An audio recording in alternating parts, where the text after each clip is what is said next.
To you. Oh, how I loathe writing this.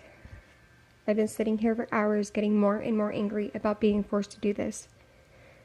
Then all of a sudden it dawned on me that my anger is misplaced. I have this problem differentiating emotions and dispersing it to the wrong things. I'm not angry necessarily, I'm uncomfortable. Writing your name makes me physically ill. Do you care what you did to me? Do you understand it? Do you feel guilt or remorse? From the first time you touched me, that was it. The world turned upside down and order disappeared. I was over before I even began. This is not how life was supposed to be. At 4 years old, a heavy sadness consumed my heart. A young disabled child should know nothing else but love and security. You preyed on me because I couldn't walk or crawl. I was the perfect target.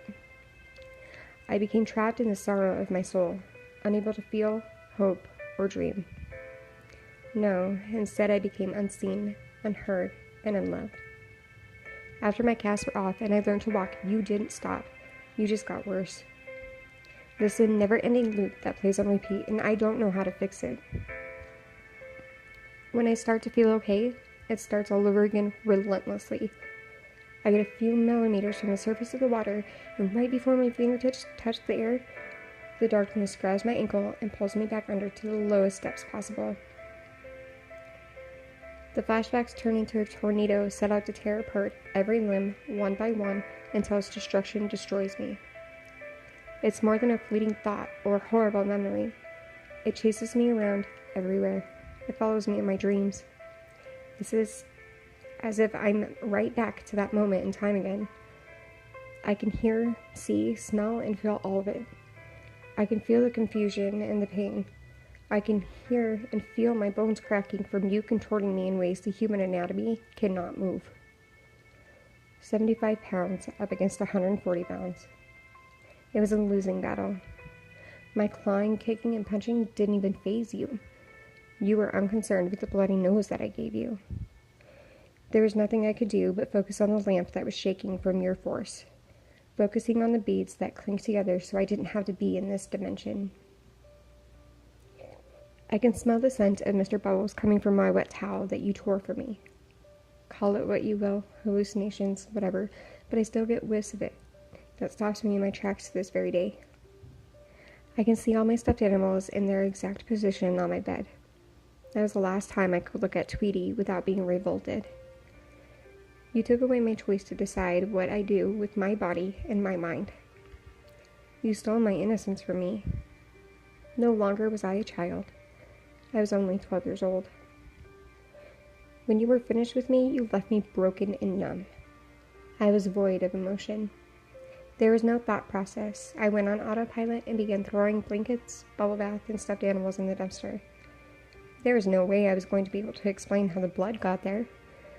I couldn't look at my stuffed animals without me feeling as if they were staring back and watched the entire thing. The physical pain and the bruises lasted weeks. Mentally, those bruises and pain will be there the rest of my life.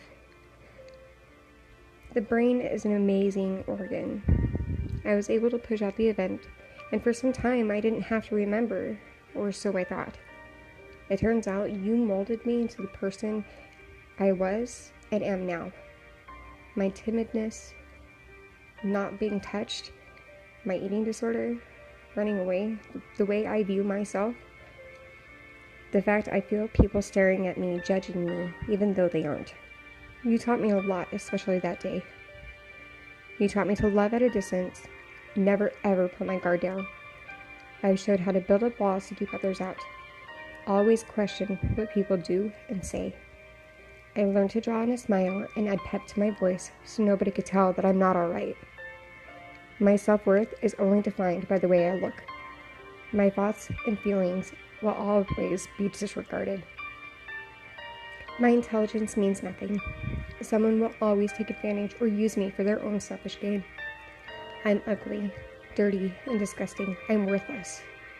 I don't have the right to control anything in my life unless it's in a self-destructive way. If all else fails and I feel uncomfortable, run away from everything. I never stare into a mirror. I don't want to see the real me. I wasn't a troubled girl or out of control. I was just a broken girl silently begging for someone to see through my actions and realize the real reasons why I did things. Everything good in my life I've learned to destroy. Who am I to believe I deserve to be happy? Writing people off without a second thought about it, making others hurt first before they could ever think of hurting me. This has affected every aspect of my life without realizing it, and way before the flashbacks and nightmares started. I've allowed people to use me like a doormat and take advantage of me. Because after all, I am nothing more than an object. Just a puppet with someone else controlling the strings, making myself sick in order to get someone else's approval.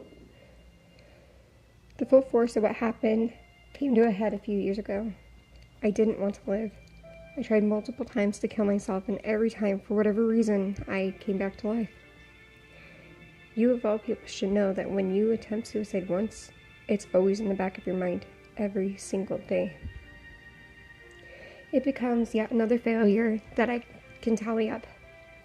I wake up in the morning annoyed that I'm still alive. Because of what you did, I no longer carry my pain on the inside. It's overflowed to the outside of my body. The scars are visible for all to see. You made me think of things that no human should ever entertain in their mind. Remember when you tried to kill yourself? Do you remember what people said to you? They said I was your guardian angel that day. Remember how I cried? I didn't cry because you almost died. I cried because I regret calling 911. I wish I had let you die. I would have stood over you, watching in complete delight and pleasure as the pain took over your body.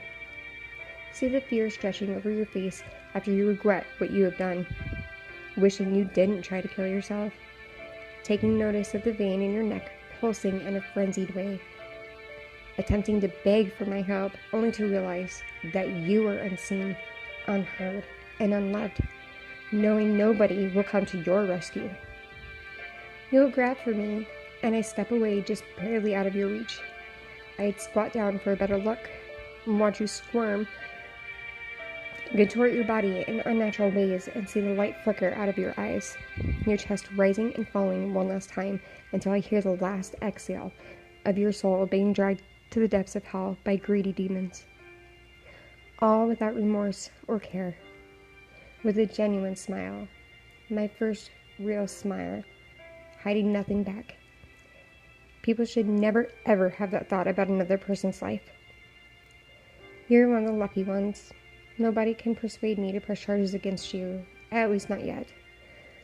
You're free to be whatever you want to be and do whatever you want to do without consequence, while I'm trapped in a birdcage with no door to set me free.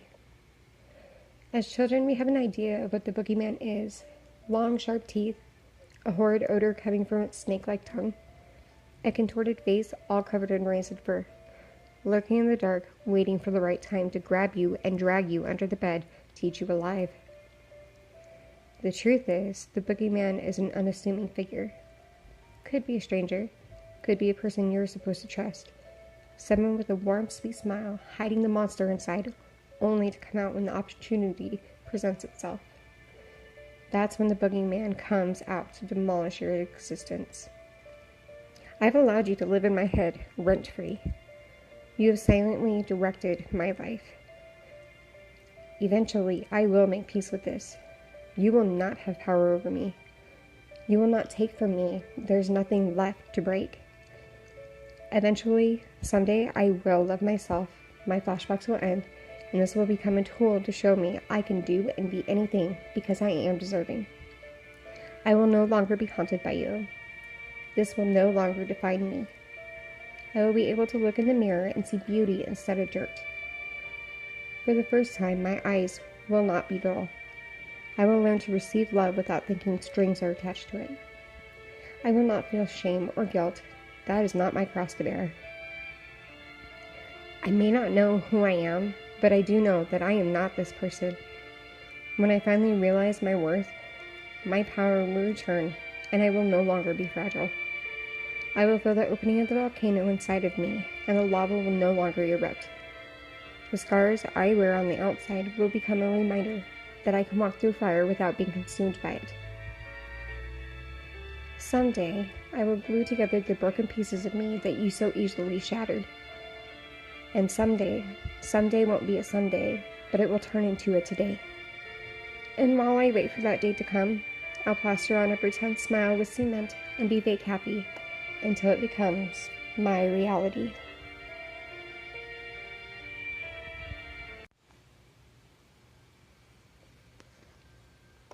To you.